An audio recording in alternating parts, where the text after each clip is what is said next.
In today's video, I'm going to teach you how to custom sort a chart in Power BI. By the end, you'll know how to control the order of categories or values in a visual, so your story is clear and your insights stand out.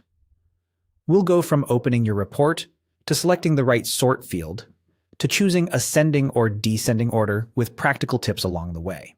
Start by opening your Microsoft Power BI app, and make sure you're in a workspace where you can edit. Then open the report that contains the visual you want to sort.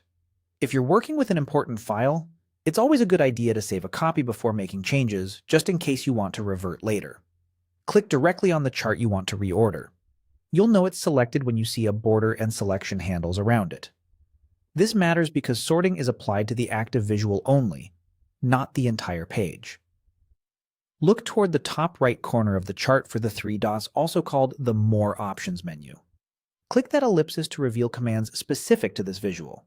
If you don't see it, make sure the chart is fully selected and that you're not clicking another object on the page. From that menu, choose Sort By. This shows you what the chart is currently sorted on, and it opens up your options for changing it. Many visuals default to alphabetical sorting of the category axis, which is fine for lists but not ideal for analysis. Switching the sort target can make comparisons much more meaningful. Now select the field you want to sort by.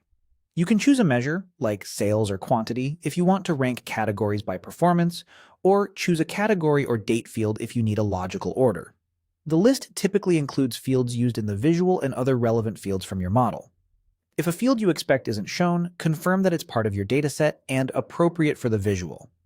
For dates, consider whether you want to sort by the date itself or by a derived field like year or month. Finally, pick ascending or descending. Ascending moves from smallest to largest or earliest to latest. Descending does the reverse. Choose the direction that best highlights your point, such as descending to put top performers at the top. After you pick it, glance at the visual to confirm the order looks right. A few quick tips. Sorting is per visual, so repeat these steps for any other chart you want to control. Consistent sorting across similar visuals helps viewers compare at a glance, and if you change your mind, you can return to the same menu to adjust the field or direction anytime. That's it. Simple, clear, and effective custom sorting in Power BI.